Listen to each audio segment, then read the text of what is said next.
This morning, I am in Cleveland, Ohio, actually specifically at Ursuline College in the Ralph M. Bessie Library, speaking with our colleague Alvin M. Podboy, Jr., who is the Law Librarian Emeritus for the Cleveland office of the firm of Baker Hostetter, LLP.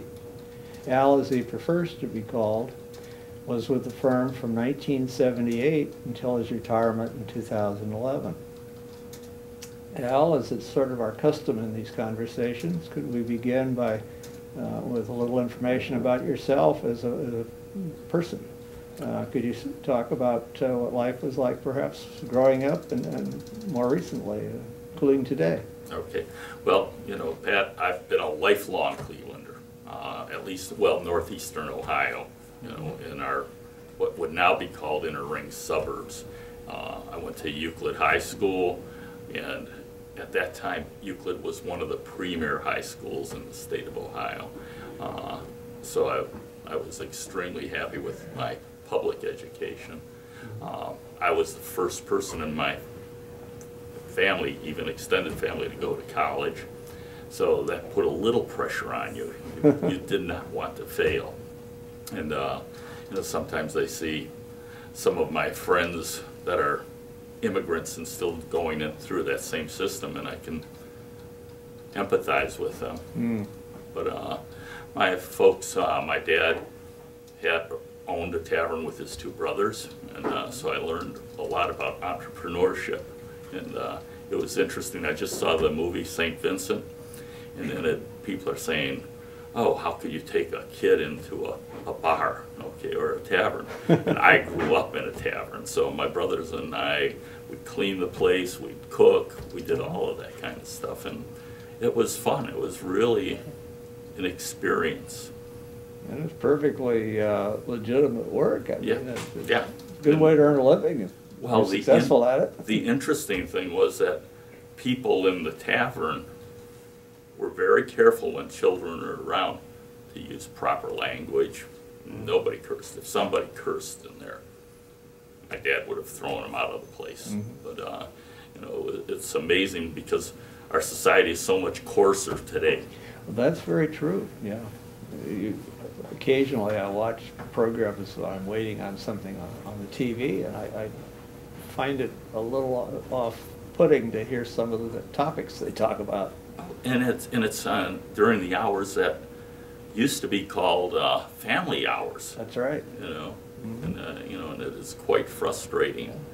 You know. And these are not cable-only channels. I'm thinking of the standard networks. Correct. It's everyone channels. In theory is supposed to be able to view. Yep. Yeah.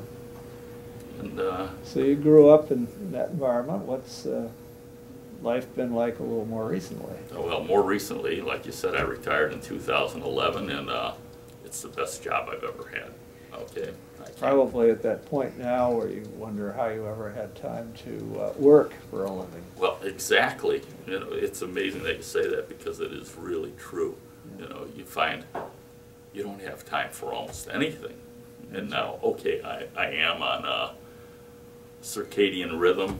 Okay, I wake up when the sun comes up, and I go to sleep not quite when it goes down, because it goes down about 5 o'clock here in Ohio. This time of the year, yes. Yeah, but December. But you know, my dog makes sure I get up early in the morning. You know, but the thing is, the beauty of retirement is I'm getting to see my grandsons grow up, where you miss that with your own children. And you know, I'm a very, very lucky man. I've got one daughter that lives 15 minutes north of me, and the other daughter lives 15 minutes south. So these three little guys are just amazing. And I was the father of daughters. So so you never had young gentlemen in the family? family? Never had the boys. And even though when I look back at it, people say, well, how was it different? And I don't think it was different, because my girls all played sports, both played sports. They were rough and tumble. They skied with me, and it was just an awesome experience then, and it's even better now. But you had your day job in those days. Yeah, but I had my day job. To spend a little bit of time taking care of the needs of the firm. Exactly. I think I understand that, yeah. Well, now that you have more free time, Al, in addition to spoiling the grandsons, are there any hobbies, other hobbies, pursuits, passions that you have? Yeah, well, one of it is here at Ursuline. I'm an adjunct faculty member for the UCAP program, which is their accelerated program. I teach legal research and writing and computerized assisted legal research, even though I've been arguing with the administration a little bit that we should just call one basic legal research and the other one advanced legal research. And I love teaching. You know, I've been doing it for quite a while at different programs, first with a proprietary school and then at Notre Dame College here in Ohio. There always used to be the old joke in the faculty hallway that we didn't get paid for teaching because it was too much fun. But boy, we got paid when we had to grade papers. Well, that's true, and you know, and that's still true. But I love the challenge, and the students keep me current. That's right. You can't put anything over on them, especially when you're teaching adult students. They'll challenge you at the drop of a pin. And I like that, and you can't be afraid of being wrong. Well, they've been around the circuit just enough to know more than you'd like them to sometimes, and you get challenged. That's true. That is definitely true. That's half the fun, though. Yep.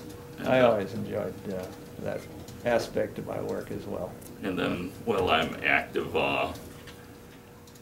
with my homeowners association. I'm fairly active politically. You know, I've gotten to know my congressman very, very well. And then I love the American Legion. I'm really active with that. Some of the best people I know are veterans, and I like working with them. Well, that all sounds like it's quite interesting, and it does tie into how it happened that we are in this venue here at the Ursuline College, because of your being a member of the adjunct faculty. And you know, and the beauty of Ursuline, unlike the other institutions I've been at, Ursuline treats the adjuncts like regular faculty. We get the same opportunities for going to the programs for learning, the social programs and things like that. At other schools that wasn't true, okay? And the Ursuline sisters are just incredible. It's like in this room here, Sister Dorothy Kazel, her picture's in here. This room is dedicated to her. She was one of the nuns killed in El Salvador, and it's just an image of the social justice that the Ursulines work for. Ursuline College was the first women's college in the state of Ohio, founded in 1871. We are no longer solely a women's college. We are now woman-focused college, and that means we will never have more than 10% males in the program. But I think part of it is the fact that being around strong women your whole career, okay, as a law librarian, I knew nothing but strong women.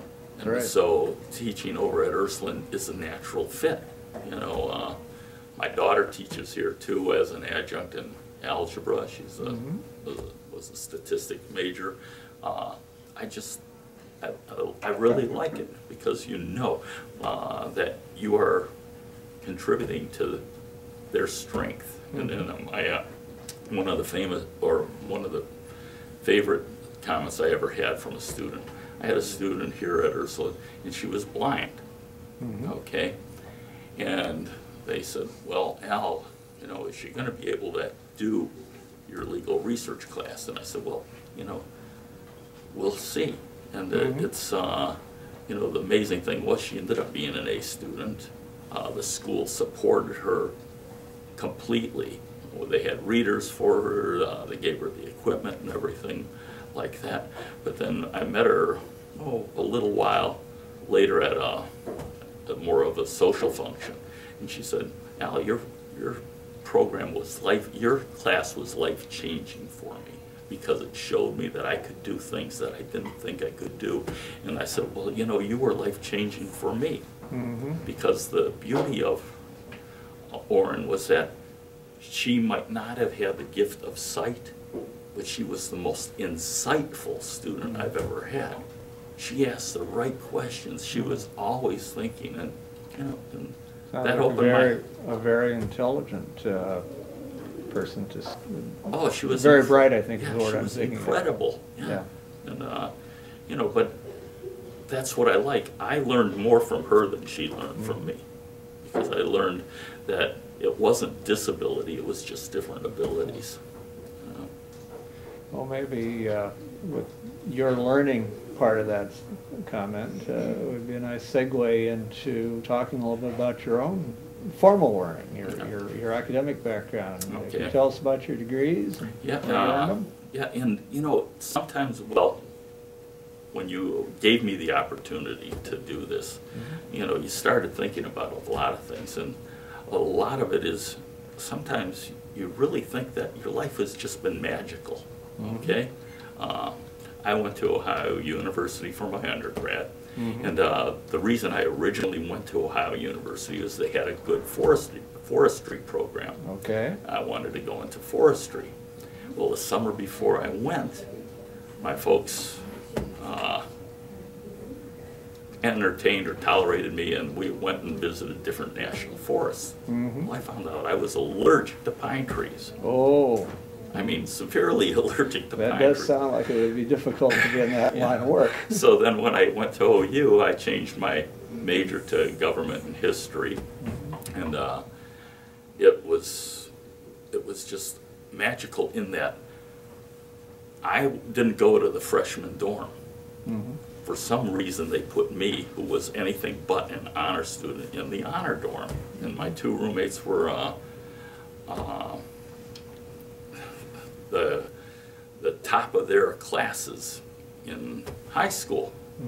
And, good role models, I'm sure. Wonderful role models, Yes. because Podboy would come in after the day, and I'd study till 9 o'clock, and then I'd go to sleep.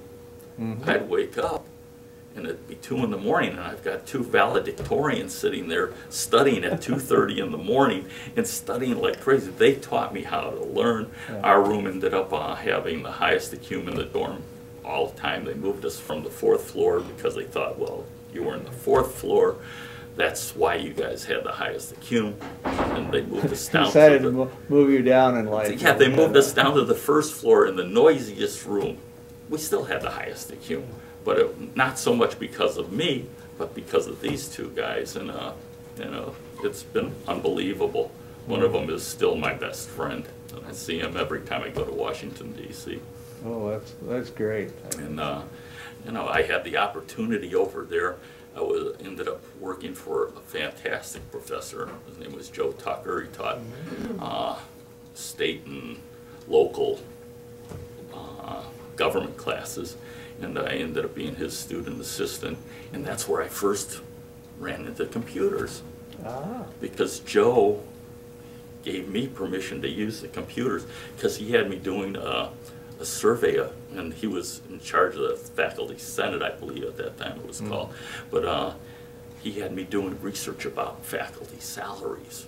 And so I had access to this computer system for the school, you know, and it was, you know, maybe that wasn't really what the student assistant was supposed to be doing, but that's what I was doing. I think the student assistant does whatever the professor asks. That's what he should be doing. Yeah, and I went into Air Force ROTC because my dad said, Al, you know, you've got a very low draft number. You are going to be drafted.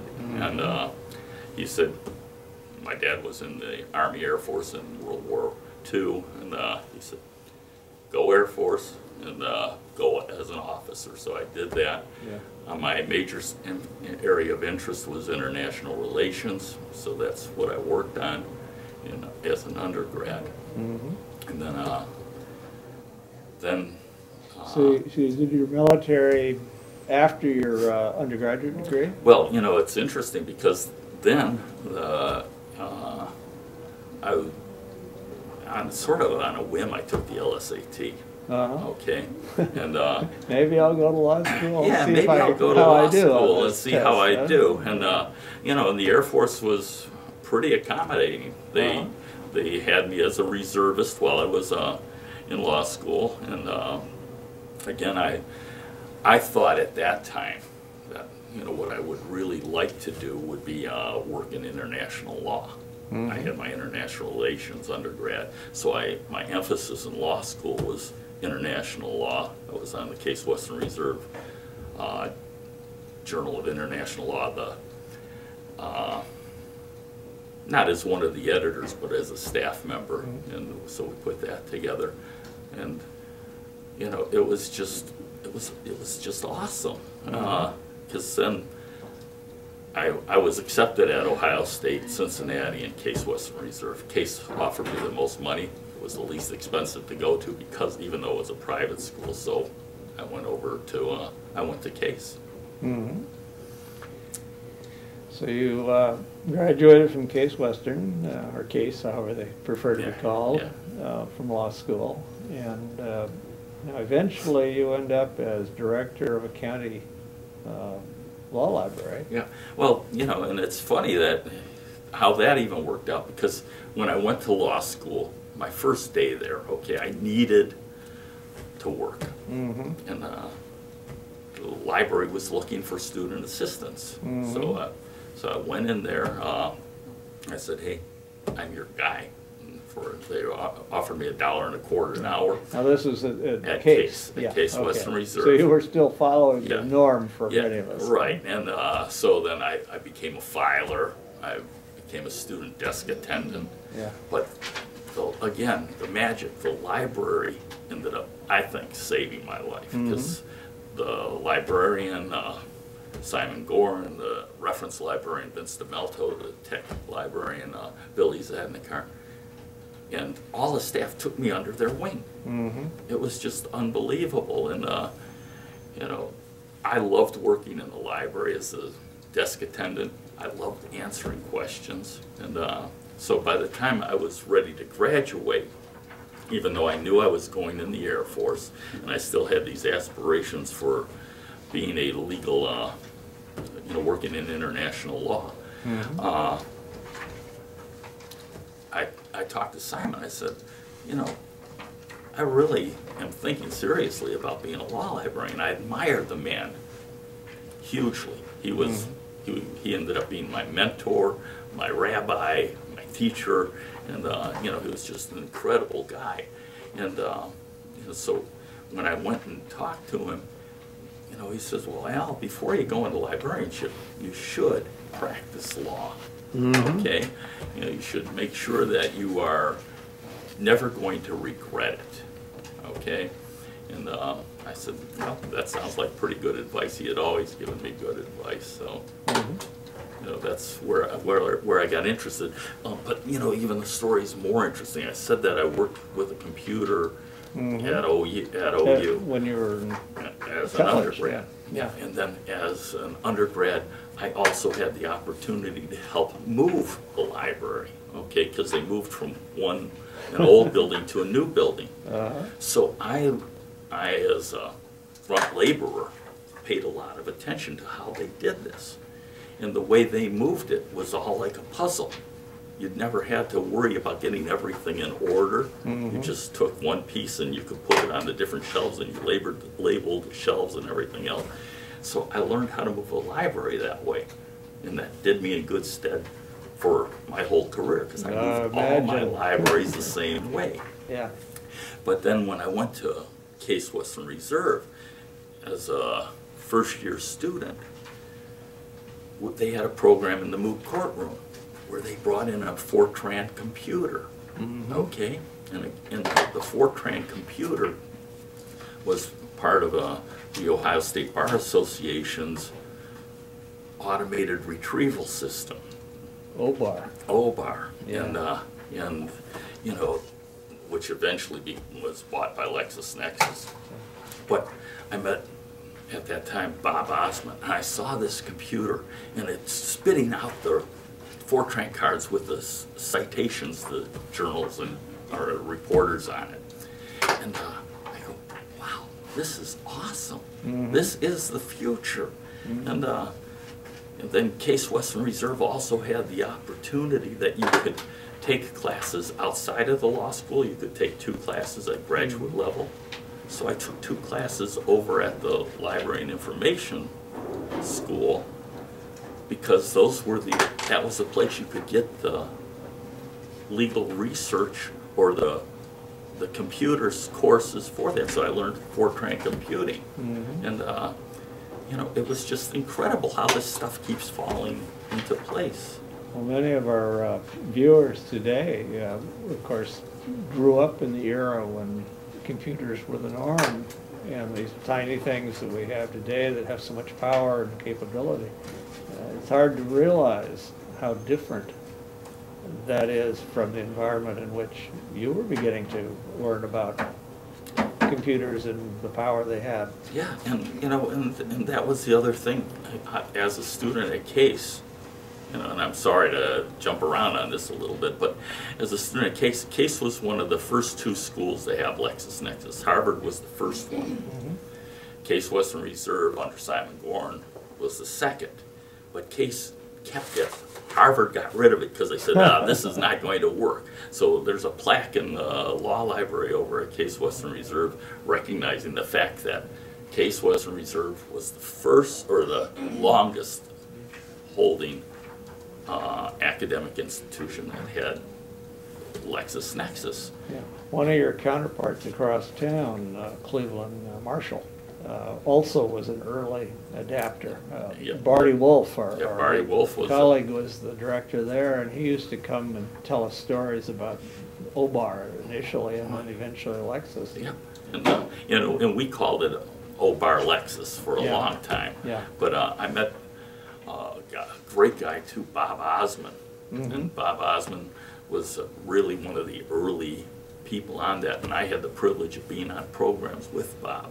So, you know, you feel like you're a part of this whole history. And then I went back to LexisNexis and, on a tour, and I went to their museum, and I saw the machine that we had, which was nothing more than a television with a dial-in telephone and then a little computer on it that we can dial in. And at Case Western Reserve, as when I went back there after practice, which was getting again out of the role a little bit, one of my jobs was to keep that door locked and we had a lock on the phone because the students quickly found that they could make long distance calls to Washington, D.C. for free. Yeah, exactly. At least for free for them. For free for them. So, you know, it was fun. But, yeah, the days are different. That's right. The computer, as we call it, which is actually a terminal connected by telephone lines to the mainframe that held the database. Right, and it was just, I remember calling up the data, and then you'd wait for it to load on the screen, and it would go from top to bottom, and suddenly there was your page to read. But it wasn't instantaneous. No, it was anything but. Yeah. And yet we thought, wow, this is, you know, this is just so incredible, you know. Well, it certainly did, shall we say, that product panned out and is still around. Right. Although greatly enhanced. Right. Now, you mentioned, you know, me becoming the director of the Geauga County Law Library, so I took a long tangent to get I back noticed to this. that is after law school, but before library school. Right, So, and, you know, and part of that was the fact that when I went into practice then, because in the Air Force, I knew I was going to go in the Air Force, but they had given me what was called a palace option. And it's the same thing that the Chief Justice of the United States had, is the palace option. They had too many lawyers by the time I graduated, and Vietnam was winding down. So I only had to do 92 days of active duty, but then I had to sign up a reserve commitment for, well, it ended up I was in the reserves for 12 years. But when I went looking for my first law job then, my folks had moved to Geauga County, and I went, at that time, I just went around the square, the courthouse was in the square, and I went around the square and dropped off my resume to different law offices. And I talked to some of the local lawyers, and this one friend, well, he friend of mine now, but my boss then, his name was Josephine. He says, "Yeah, I'd like to hire you." And you know, and that we talked a little bit, and so I went in as an associate for Joe, and Joe was at that time trustee for the Geauga County Law Library. And he says, "Well, would you like to be our librarian?" Because he knew from my background on my resume that I had worked in the library. And I said, "Well, sure." So then I became the director of the library while I was still practicing law. And luckily I had a wonderful person that really worked the library. All I had to do was make the reports for the budget and do acquisitions and things like that for it. But at that time, every member of the Geauga County Bar had a key to the library, which was a key to the courthouse. So you could go up there and work. How different life is now, Yeah. and you go to a courthouse, especially one with trial courts, security Oh, alone is... yeah, just trying to get it's through very the different. door. And you better not have a penknife on you, that little knife that, you know, I think West gave us a little pocket knife, Yeah. at one time. And that thing I took off my hook, or my keychain, because I loved it, and I didn't want to lose it. It didn't want it in the trash. Yeah, At the exactly. courthouse, the security desk. But that's how I ended up working in the Geauga County Law Library. And, you know, as time went on, then I became a trustee of the Cleveland Public Law, or the Cleveland Law Library Association, representing the Cleveland Bar Association. But, you know, but all of this stuff just sort of goes together. It's rather cool. Well, you were at the county law library for a while, then you go back to case in the law library. Tell us about Yeah, well, how that came about? That was pretty much a magic too, because I happened to be home one day. Well, I'd go home at lunchtime a lot of times from my office, and my law office, and I went back home, and it was one of these beautiful afternoons, and I said, "Well, let me go in the pool for a while at the apartment." And then before I was putting on my swimsuit, and I got this call, and it was Simon Gorn. He said, "Al, are you tired of playing lawyer? Would you like a real job?" And I said, "Well, let's talk about it." And he offered me almost twice the money I was making practicing law. And you know, so then I went in, and I became reference librarian, then director of public services, and then associate law librarian for public services back at Case Western Reserve. And it was just awesome. It was a great experience. Where else could you have a job that you're paid to read? Okay? And, you know, and Simon told me, he said, you know, one of the niftiest things with it is that he told me to read all kinds of stuff. You know, whether it was the AIM Reporter or the I.F. Stone Weekly, okay? I had to, you know, for my job, I read Le Monde, I read the Christian Science Monitor, which was his favorite paper, the Wall Street Journal, the New York Times. And he said, always read, because you never know when you're going to need some little fact for your client or customer or patron. You know? And he was right. And, well, So, would you describe Simon as one of the people that played a major role in your deciding to come into the profession? He was a huge player in mine doing it. Were there any others? Well, you know, he introduced me to a librarian and president of ALL that you knew, Al Coco. Oh, yeah. Okay. And, Al, yeah. you know. I worked with him for 3 years. And the thing was, I didn't know Al really well. He wouldn't recognize me if we ran into each other. I'd recognize him. But, you know, the neat thing about Al was that he challenged AALL. Okay, before that time, our presidents were always one person, got one nomination, you know, and that was the president. And Al basically came in and said, this isn't a good thing, you know, and he challenged he ran. Simon said, vote for this guy. He's shaking things up. And I did, and he became president of AALL. Changed the whole model. Then we went to where we at least had 2 nominations. Yeah, we've always had contested election ever since. Ever well, since. not ever since. Well, it took a few years, yeah. but it was on the way in. But, you know, and that's one of the best things I think the association ever did. Because it gave people a choice. And, you know, Al was, he put that burr in under my saddle, okay? That you didn't have to just go along, okay? And I got really active in the Ohio Regional Association of Law Libraries, again, at Simon's instigation. And I think, well, I was treasurer, then vice president, then president of it, and I got to put together some really nice programs.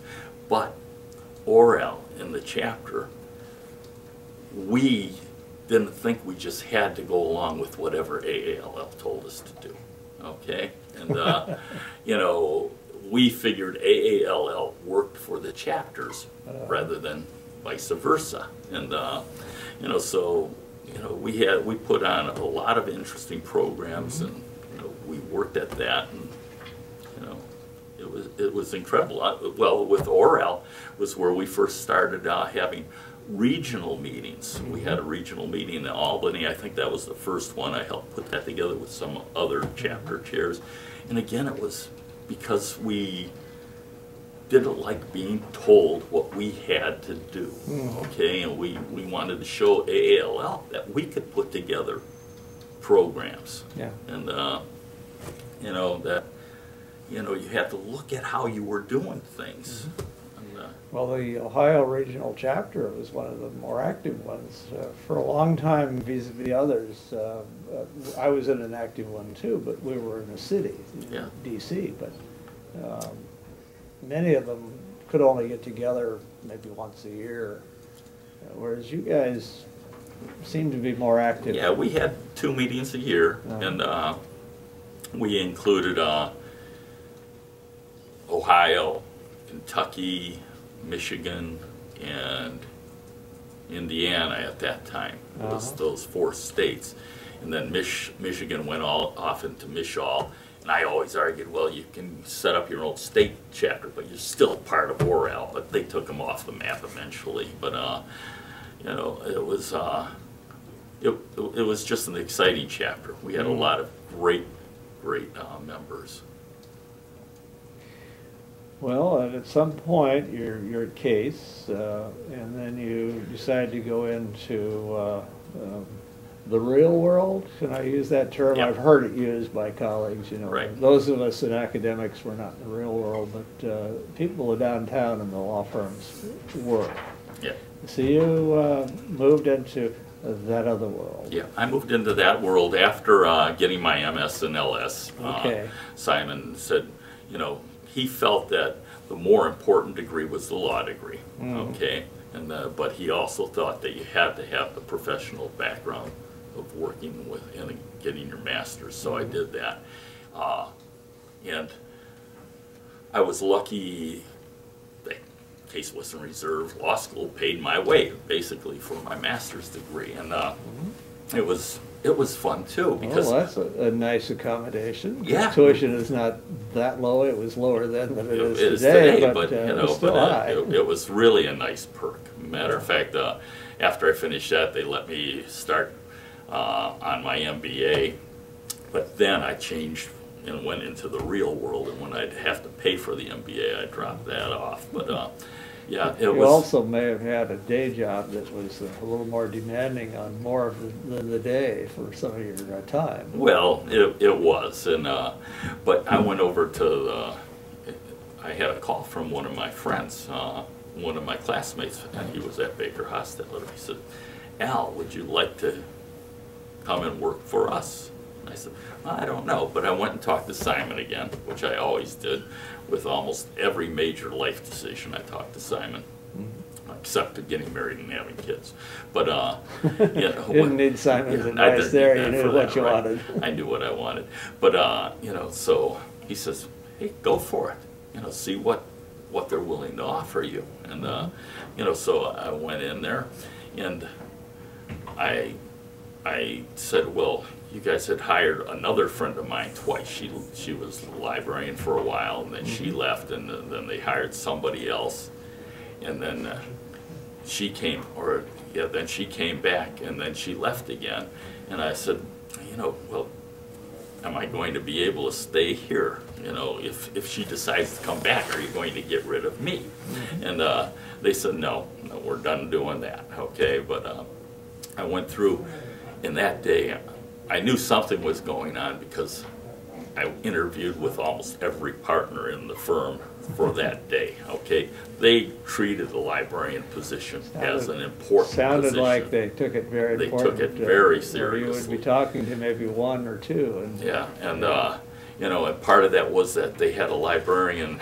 Oh boy, I'm trying to think of her name, but she was a friend of Jack Ellenberger's. Oh yeah. And she was there, and she was amazing. Okay, she was one of these women that had her law degree back before women went to law school, and so Baker was used to having a wonderful librarian, and so they treated it very importantly. And as a matter of fact, they paid me like an incoming associate, and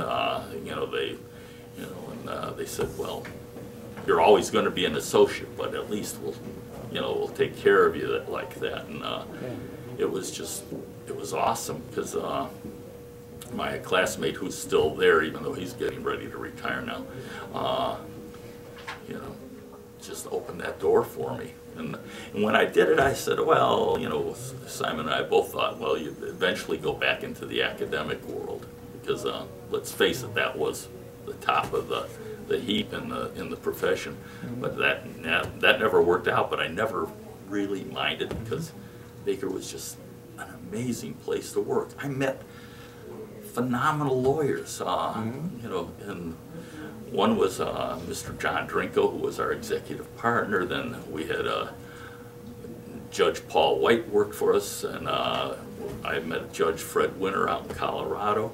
And it was great because I was joining the firm when the national firms were just taking off. We had an office in D.C. and an office in Cleveland. And then I was there to watch the whole magical growth of the law firm world. And again, it was a lot of it tied around the computer. Okay? One of the things that John Drinko came in, okay, like maybe my second day on the job, and I had no clue who this guy was. All right, but he came in, and we had a UBIC in the library, and he says, hey, I want you to give a demonstration of this to my clients. The UBIC being an early version of a Lexus terminal. Yeah, a Lexus terminal, right? And with a little red box. And then that little red box, I said, okay, I've done that over at Case Western Reserve for years, and I knew how to give a demo. But we went through, and he came in, and I said, but ordinarily I needed a client charge number, okay? But the way this guy said it, I said, okay, we're not going to mess around on this. We'll just do the demonstration. I didn't know. Do it and ask for forgiveness from the accounting department exactly, later, or find out the number later. But I didn't even know he was the executive partner for the firm, okay? Because he's one of the guys I did not talk to when I got hired. But it came in, and John was a lawyer from West Virginia, okay? And in a lot of ways, he was always remained a West Virginia lawyer, okay? And but he was totally brilliant, okay? And so I did my demonstration. Well, by dumb luck, my demonstration involved a case from West Virginia, okay? After I used this case and did the demo, he and I were, like, from that point on, I wouldn't say we were friends, but he really tolerated me, okay? He was on my side for the rest of my career. Until, very useful friend to have. Exactly, because honestly, this man brought fear into the lives of almost every lawyer. Yeah. If he had to, if he wanted to make sure that some lawyers knew that he was the boss, if I was walking down the hallway, he'd have these lawyers in his office, and he'd say, "Hey, Podboy, come here." And so I'd come in there, and he said, "I want you to read this book." And and he's in a meeting with partners, right? And then he'd talk about it for a while because he's letting them cool their heels, so they know who the top dog was. Strategic move on his part. Yeah, huh? exactly. And he was just an amazing guy. And the thing that I loved about Baker is it was not your typical white shoe kind of law firm. Mm-hmm. We had people across the racial spectrum, the political spectrum, the gender spectrum. We had early partners that were female. Mm-hmm. We had Paul White was a black judge. He was an early black partner in a white law firm. Mm-hmm. And most of my friends, we were on all different aspects of the political spectrum, but you could talk. Mm-hmm. And I loved it because you could have discourse, and nobody disliked anybody because they might have a different idea. Mm. It was just a wonderful place to work. Must have been a very supportive environment. Yeah, and for the library, yeah, they were extremely supportive, and it was amazing because I had a collection of about 50,000 volumes, which for an academic library wouldn't be any great shakes. Pretty good size for a firm of that era, though. And that was in Cleveland. That was our one office. I mean, you were paying top dollar for the space to house those books. Exactly. It was You're Class downtown. A office space, and Yeah. And it was funny. Even when we moved into our new building, everybody, all the partners picked the windows that they wanted. Mm-hmm. Well, the library was put on the west side, and it looked down over the Terminal Tower in Public Square. And that was picked because they thought that'd be the least desirable offices. Well, when we moved in there, it ended up everybody saw that the lake was really boring. And looking at the industrial flats wasn't all that great. So where the library was ended up being the best wall. But we had number of windows, okay, and you probably know that attorneys grade their status on the number of windows. Oh, I'm sure. And faculty members do too. Well, they're attorneys in law schools. Yeah, and I only had one window in my office. I had all these other windows in the whole library, and so people would come in. Podboy, you're the most important person in the firm. You got more windows than anybody else. Counting all the library windows? Got all the windows. And it was funny because they created the space. Well, I created the space, and we had a little lounge area similar to the one we're in here. The only thing they didn't give me, I wanted a fireplace. They never gave me my fireplace. But it was an attractive place. It was a great place to work because they knew the associates would be working in it. All right? And they wanted the associates to be happy.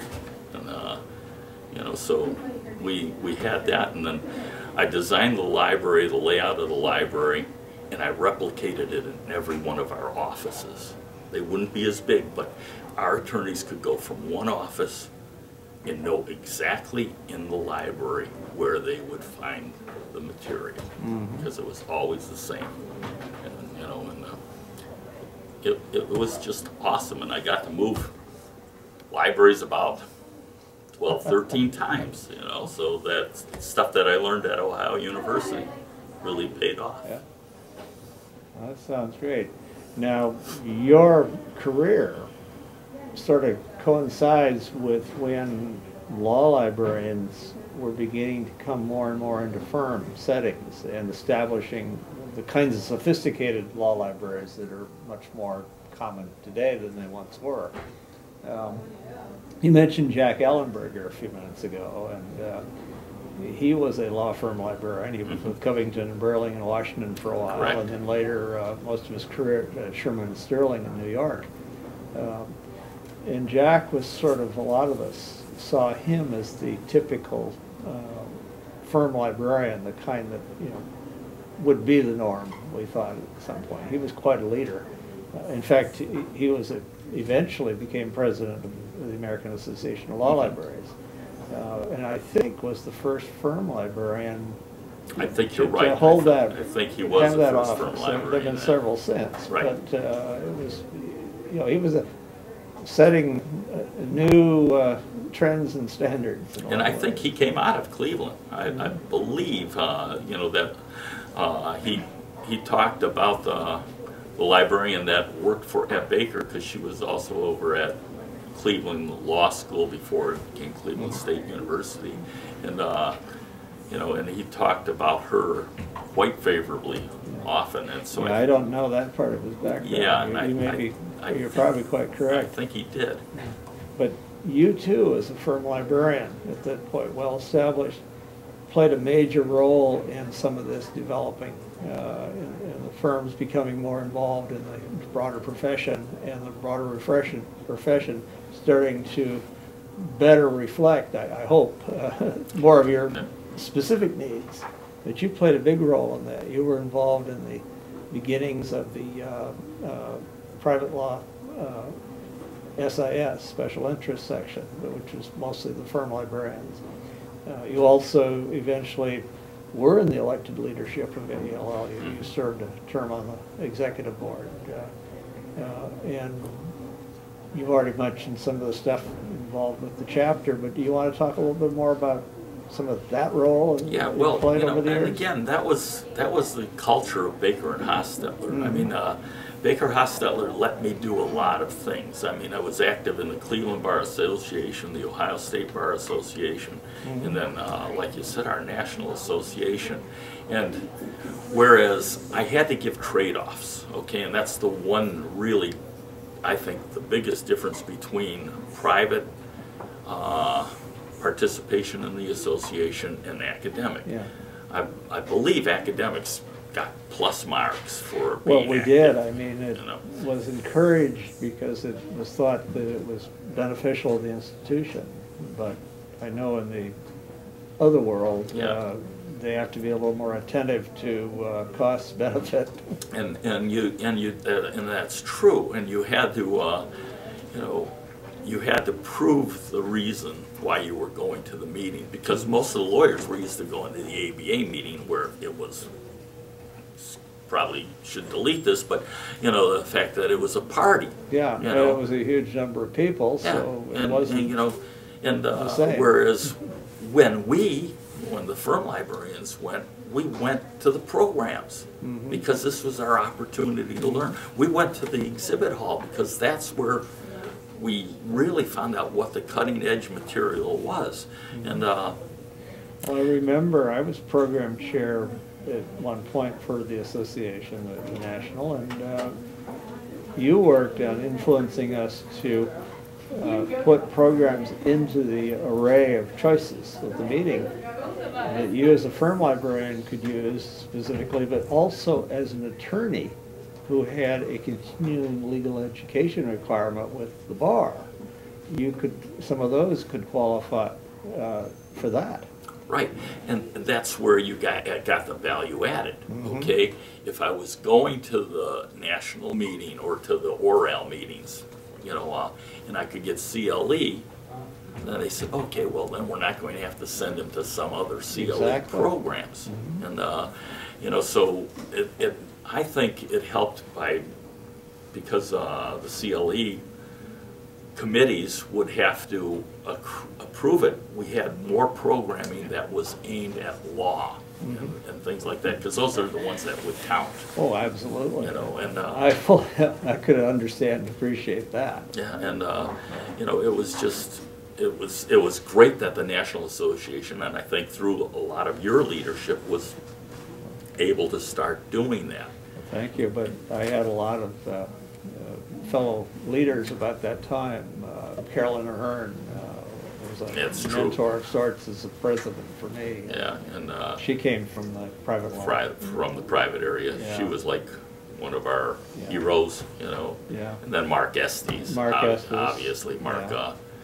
He was another. And Kay Todd. Kay Todd. Out in Atlanta. And neither of them were shrinking violets at all. You know, they told it like it was, and you know, it was just awesome. But you know, looking at that, you know, I followed a lot of great people in the PLL, and you know, it was when we started talking about having our own programming.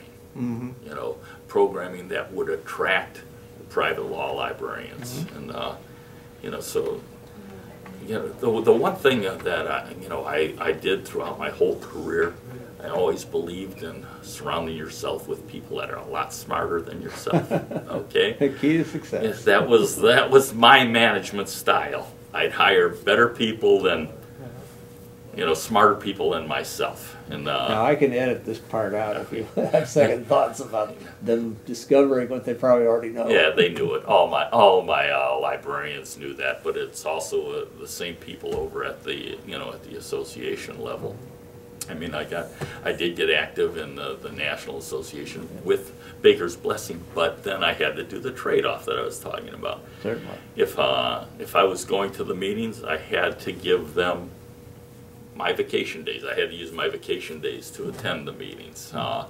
And you know, they would pay my registration and things like that, but I had to make sure that I was keeping my per diem down and, you know, the cost. But that, you know, that wasn't hard because that's the way Simon operated. Well, it's not that uncommon in all law libraries. I mean, we have budgets. Right. Some years they're better than others, but you still have to be realistic about how you use the funds. Yeah, and one of the things that Baker, depending where the meeting was at, they would let me have a Baker Hostetler meeting at the national meetings. Ah. Okay, and so I would bring in at least one person from each of our libraries, and we would have our meetings coincide at the So same you sort of time. are able to double up and have a general professional group within the firm. Correct, and Network and meet.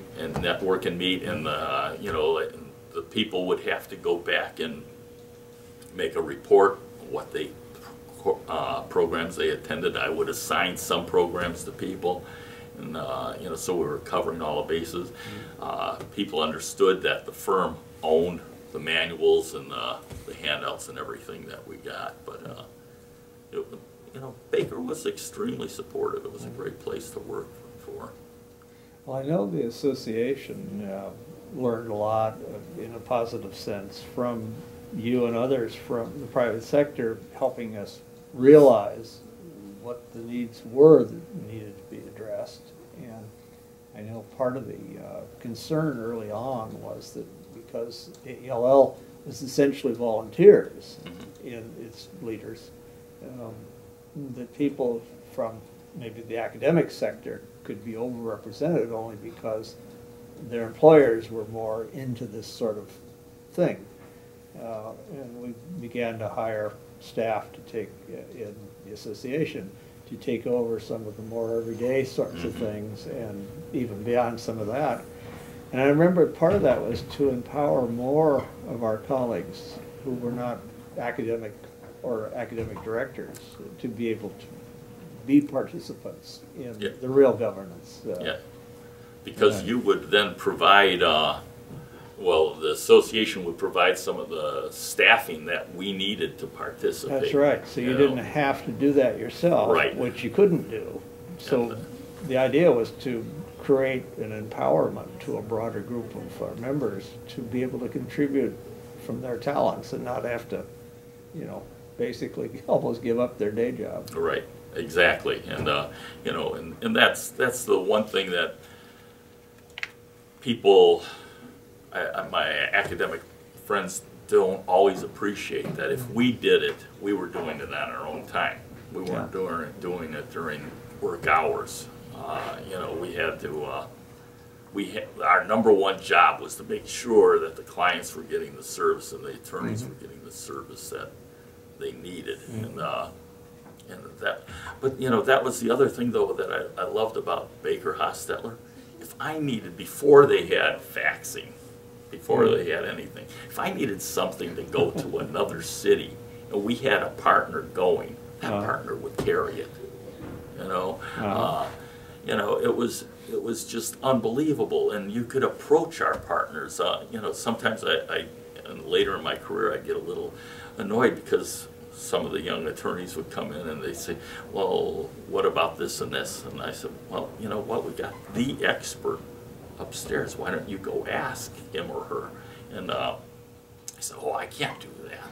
And I said, oh, okay, I'll go up there and ask them, you know, so, you know, because one thing I never was shy. And, you know, so, but, you know, it was that kind of firm, and you know, in getting the younger lawyers to understand that you could approach these people was part of my training, you know, my educational thing for them. Well, it sounds like you had your work cut out for you, and you performed it, and presumably very well, because your reputation obviously is pretty stellar. I hate to admit it, but Okay, it well, is. Thank you. But you know, one of the things even with that whole thing was that I never had tenure. Okay, Ohio is an employment at will state, which means basically they can dump you anytime you want. And you know, people would say, well, you know, how do you live with that? The way you lived with it was you performed. You know, one of the high points, of my career is they had a survey done of all the different departments in the law firm, and they came back at the highest rated department was the library. And you know, if you want things that that make you proud, that make me extremely proud of our whole team, and you know, and that was the thing. We were always a team. You know, you say tenure. In the academic world, many of our colleagues have tenure. But you're never tenured in a major leadership role on a campus. As head librarian, director, or whatever, and even some of the more important level subordinates, or higher ranking, I should say, more important. You don't have tenure in those jobs. And even if you have tenure in the place, if you run afoul of things too much, there are ways to make life considerably well worth finding another job. Yeah, no, I've seen that just in my experiences with Case Western Reserve. Yeah. You know, they recently had an issue with the dean and some other activities that, you know.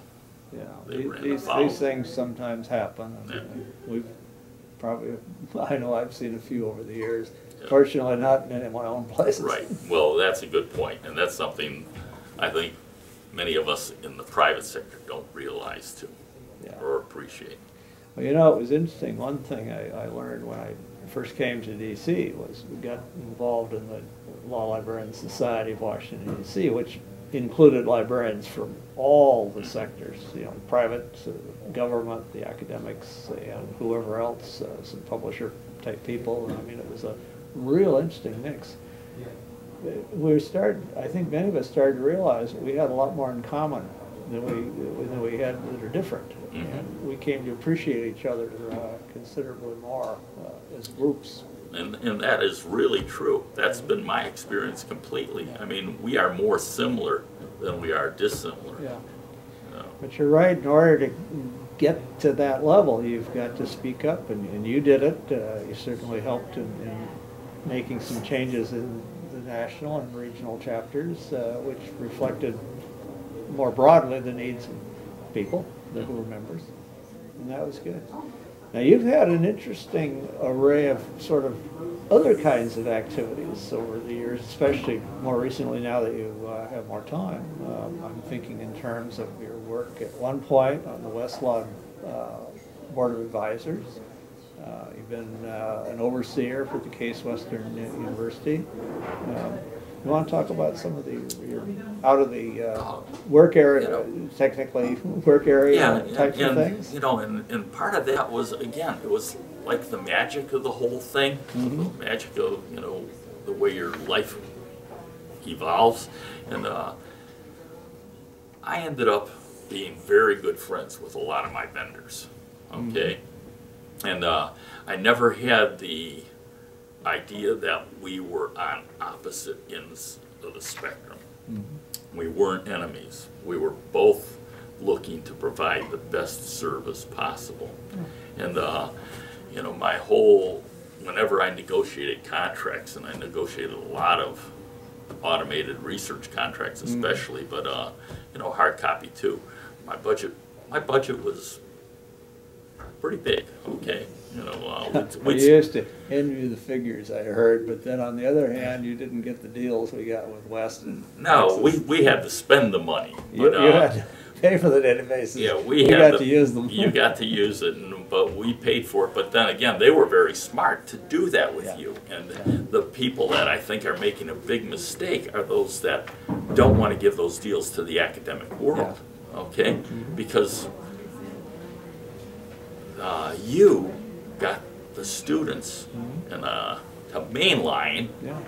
So Their for three tools. years, they're basically giving it like candy and hoping that it becomes like candy, something that the students That the really want to students need have. to have. And then for the next 35 or 40 years, they will be their customers. Yeah, exactly. And you know, and that is so true. But you know, I always premised my contracts on win-win. Okay, if I really turn the screws, you know, I might be able to soak another dollar out of my vendor. But that vendor is going to remember that. Okay, so we had to have some sort of balance. And one of the things that I really liked the most, we had consultants come in, and you know, consultants came in and said, we can't get a contract anywhere close to what you have for Westlaw. Okay, nowhere close. You know, and they'd say yours is the best contract out there. And you know, and I always knew we were getting a good contract, but a lot of it was that I got to meet so many wonderful people over at West and LexisNexis, you know, and some of the others that are gone, and the people from Hein Online. But you know, with Westlaw, at that time, Baker was primarily a Lexus shop, okay? But, you know, we went in there and I was on a focus group saying, well, you got, you know, for Westlaw, you've got to get away from this, the syllabus. You have to start giving the same kind of information that LexisNexis was giving. And they eventually did that, so then we started looking at Westlaw. But Baker Hostetler, I had a copy of their contract, had a contract with Lexus, or the predecessor of Lexus, from 1968. Okay. Very beginning. Very of, beginning. Obar. And you know, we'd at that time they'd hire a student to come in and you know, basically do it. The attorneys didn't do it, but you know, it was like one of the earliest contracts in the nation. And so again, Baker was on the edge of that. We had the Ubic, we had the silver paper machines. We, you know, we went through all the of old those. electrostatic paper. Electrostatic paper. Somebody described it as like having a clay surface. Right, and you know, but looking at all of that, it was just unbelievable. The things that you could get the vendors to do. Yeah. But what I found out, I went to one of the earliest inside looks over at Westlaw, okay? And I went to that inside look, and it was funny because we'd sit around in the meetings, and I found that they wanted honesty. They didn't want you to say, oh, you're doing a wonderful job. Well, they were in the business to they wanted have honesty. satisfied users. Yeah. They needed to know what they needed to do that. You know, so I was one of the earliest appointees to Westlaw Advisory Board. Carl Grubin and I used to laugh about it because he and I were on that thing for years. Yeah. Okay, you were supposed to have a 3-year term, but he and I were brutally honest. You were useful to the company, Yeah, so we they needed you to be around. We were brutally honest with you know, the people, and Yeah. it was just They also were doing something else, because I did some consulting at various points and with firms, and they'd question how they could get better deals for the various databases, and I had some suggestions.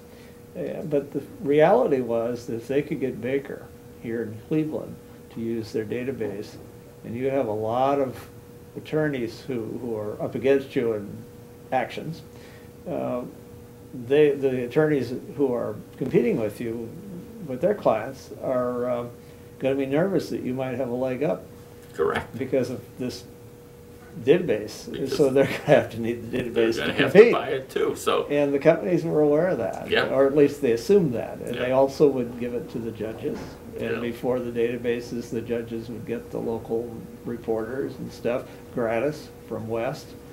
Same thing, you know, the judge might never look at the book, but people in his court weren't so sure, so they had to go and look at the books. yeah, and that's funny, you know, about the judges, because one of the things that I learned when I was working at Case, I was also still closing up my practice in Geauga County, and one of the little tricks that I had was that I could go in, and people generally didn't know this, it's general knowledge today, but I'd run, before I'd go before a judge, I'd run that judge and see what cases that judge would talk on.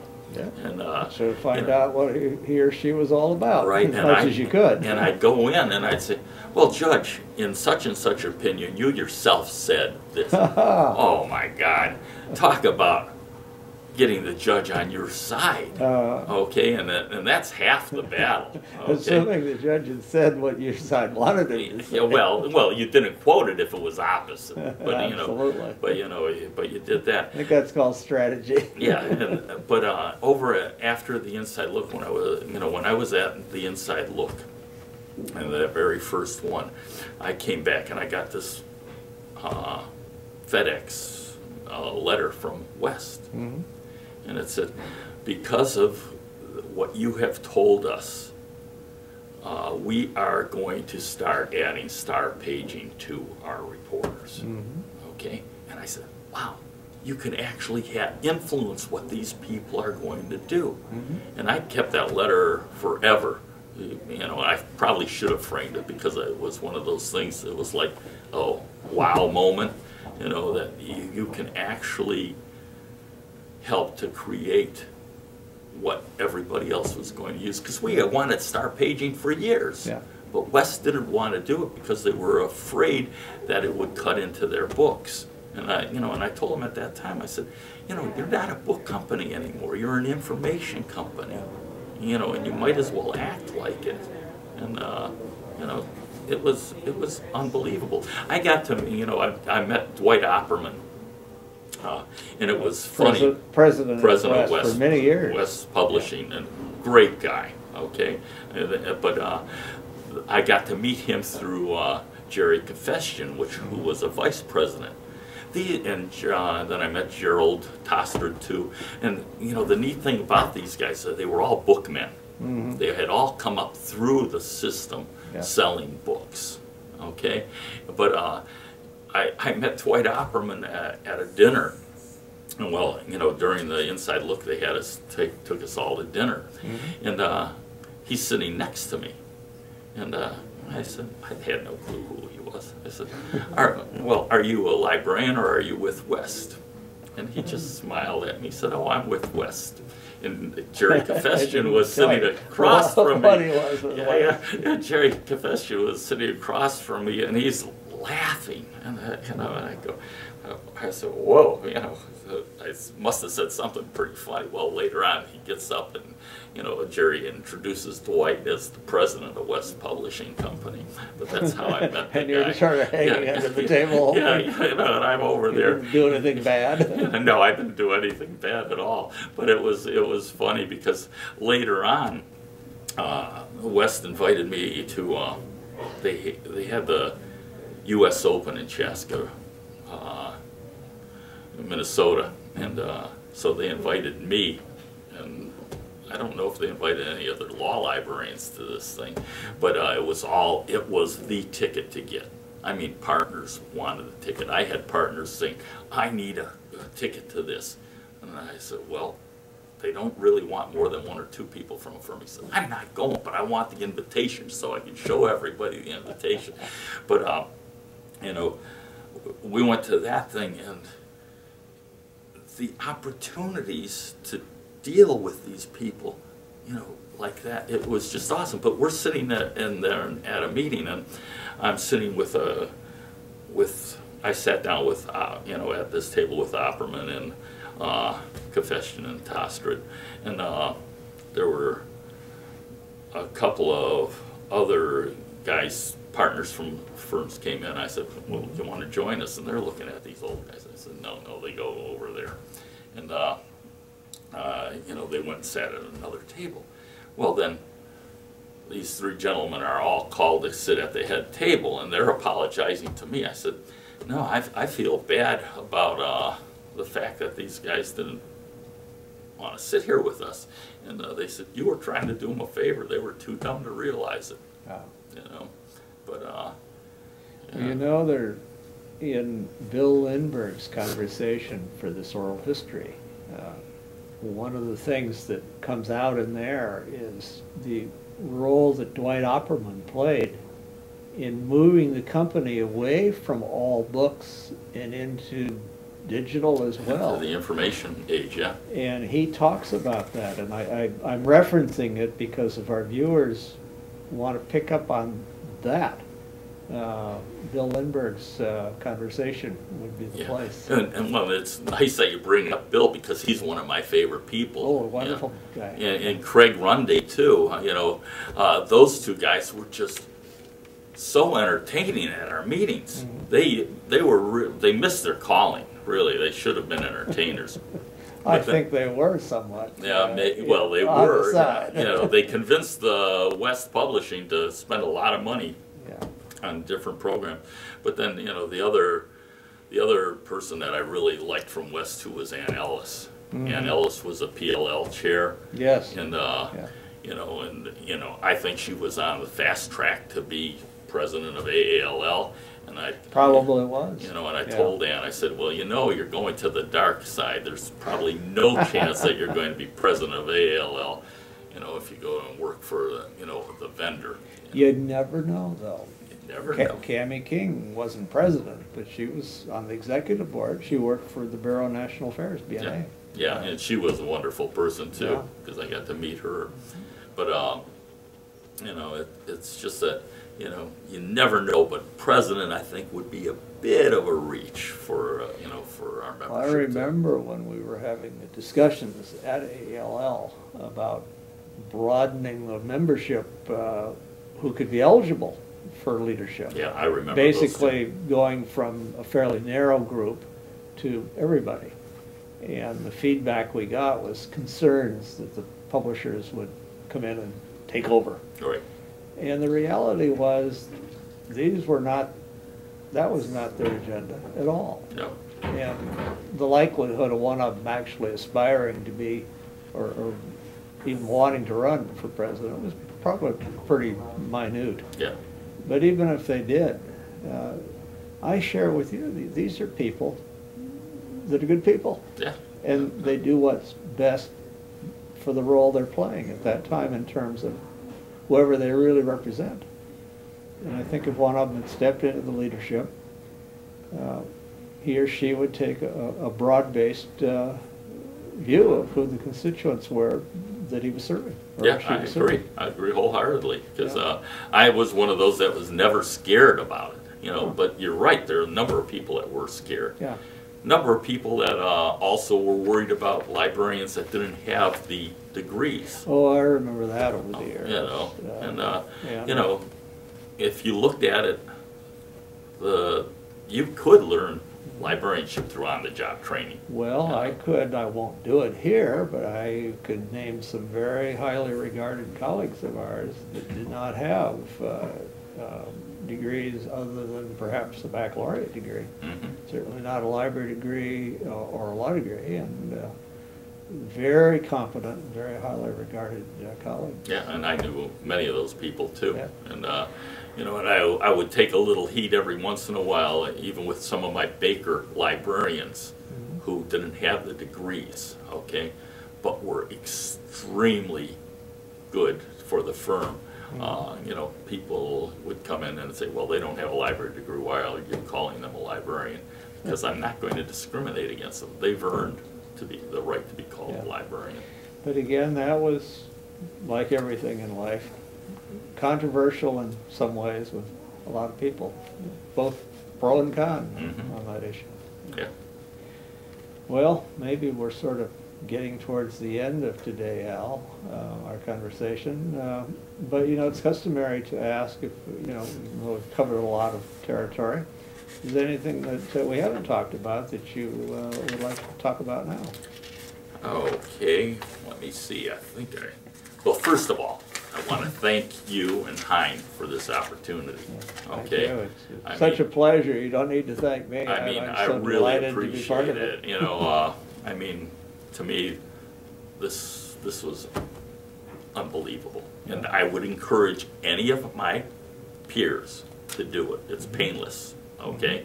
You know, Can you go so far as to encourage them all to come to Olympia, Washington, and do them there? No, well, if Hein wants to pay for it, I live. think all of us would be happy to do that. Actually, I prefer. I thoroughly enjoy traveling around Yeah. and seeing things, as well as meeting up with old friends like yourself. Yeah, and you know, So you know, I wouldn't want them all to come to Olympia. it is just such a wonderful opportunity to think about some of the stuff that happened over, in my case, almost 40-some years, you know, and I still like being a retired member of the association. I still like, I won't volunteer for any committees just because I'm not sure I'm going to make it to the meetings, and I believe that committee members should be at the meetings. Yeah, okay? I agree on that. You know, we can do a lot of things electronically. We could have sub-meetings and stuff, you know, with conference calls and things like that.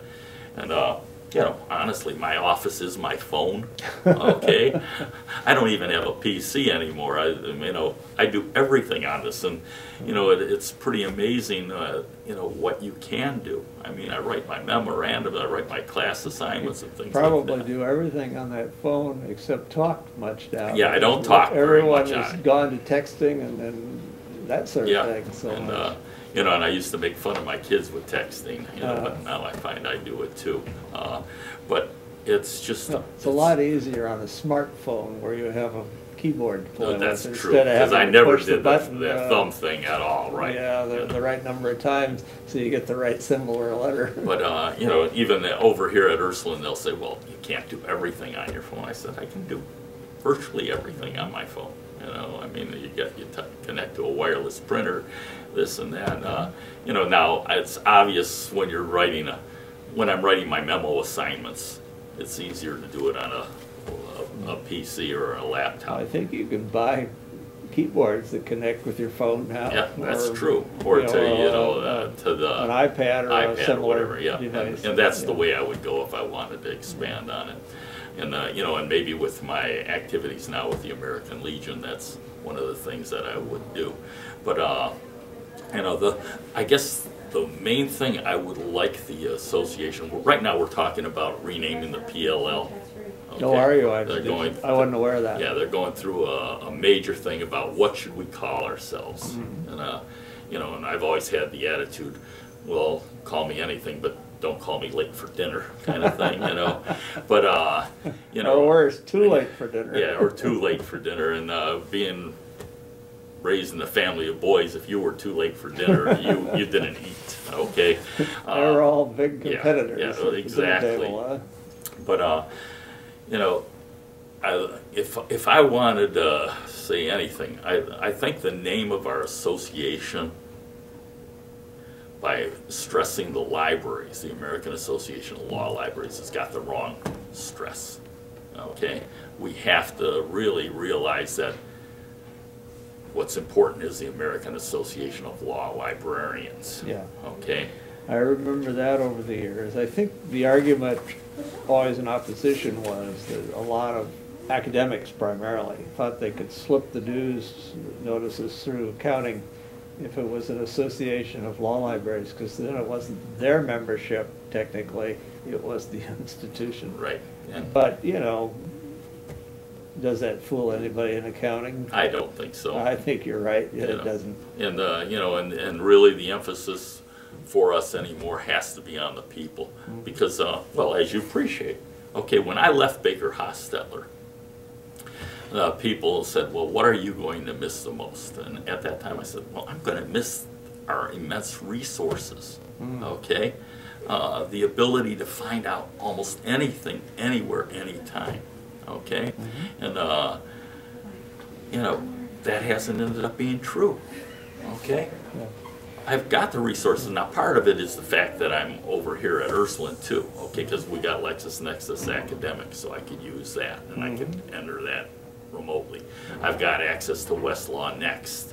You know, I've got Ohio Link, where I can borrow material from almost anywhere in the, well, almost anywhere in the world. You know, so I don't miss that very much. But you know, our collections are shrinking. I did an article a long time ago about, you know, small is beautiful. I borrowed it from an architectural book, and you know, the size of the collections no longer matter. It's the information we could put forward in it.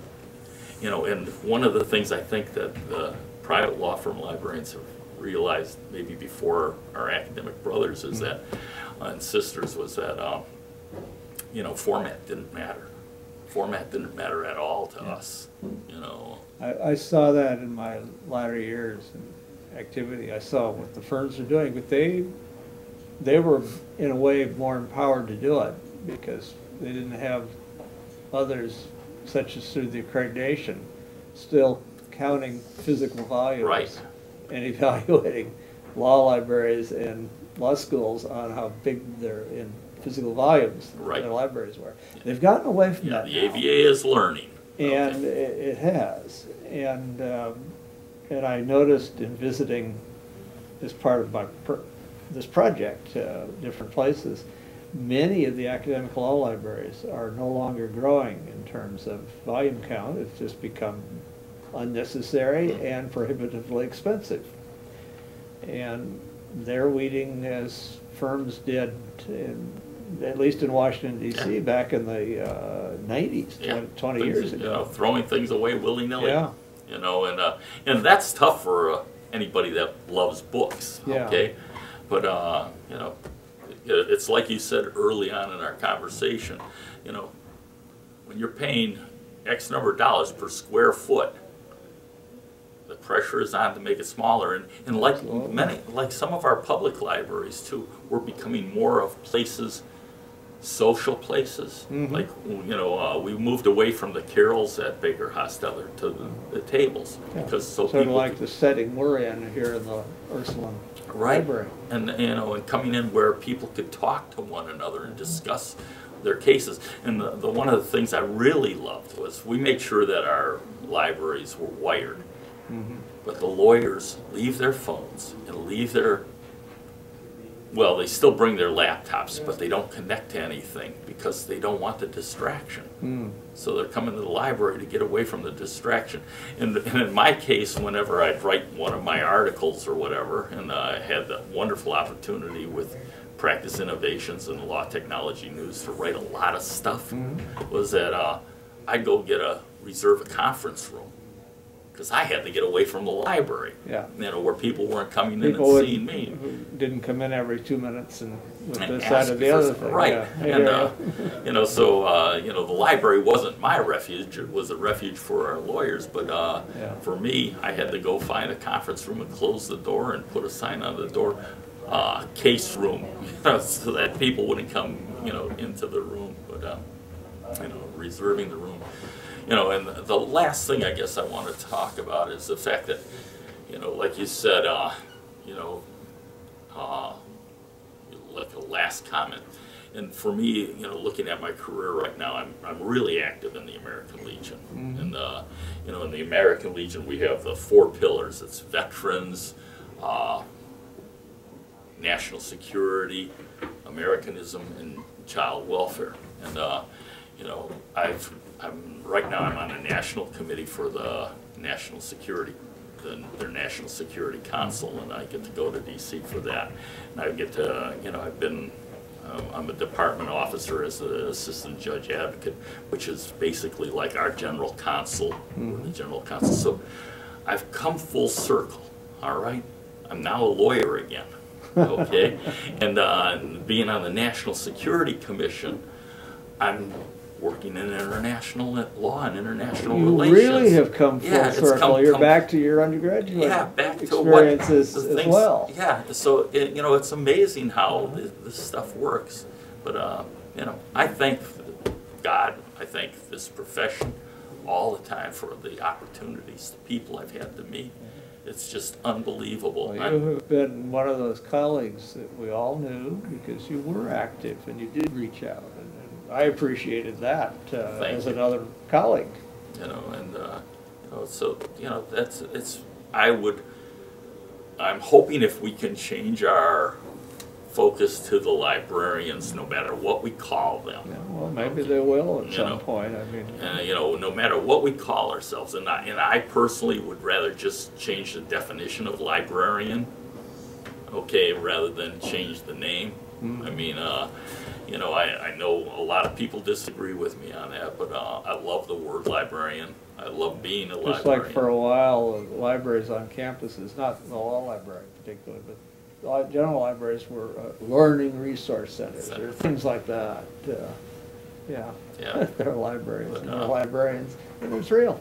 But it's, you know, it's been an amazing career. Yeah. And our profession, I think, had to be invented when, after Gutenberg expanded the availability of books with his movable press, type press back in the 14th or so century, 15th century. Yeah, when we no longer had to write it all. Yeah, that's right. I mean, the monks knew what was in those books because they'd written them all out, so they didn't need a librarian to help them find what was in there. They didn't have that many books either, but that changed. Yeah, and the digital is changing it again. It's changing it again. Expanding the opportunities tremendously. You know, and that's what I love. Yeah. I love the fact that people all around the world can now get that information. All you need is this thing and a little connectivity, and you know, luckily I've got a full, you know, a database. You have to have good eyes too. Yeah, you have to have good eyes. Yeah, small on they are a little small, but you know, I can manipulate it so I can see it. But you know, it's just unbelievable. This world is going to be so amazing. You know, and it's going to be so exciting. And you know, I personally think we need information professionals. So-called experts in the field saying that with the realities of the expansion of capacity in computers, that we haven't seen anything yet.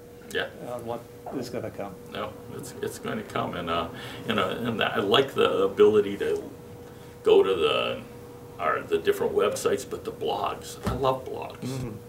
I love you know, there's a libertarian blog I go to every day. Well, they send me information, and you know, and it's just a free speech blog. Really, is what it is. And ever since Berkeley and the free speech movement of the mid-'60s, you know, I've been you're dating yourself. I've been an advocate of free speech, you know, and as long as it's civil discourse, is one of my articles was about. You know, I agree. You know, but you know, it's just that, you know, sticks and stones may break my bones, but names will never hurt me, and I'll end on that.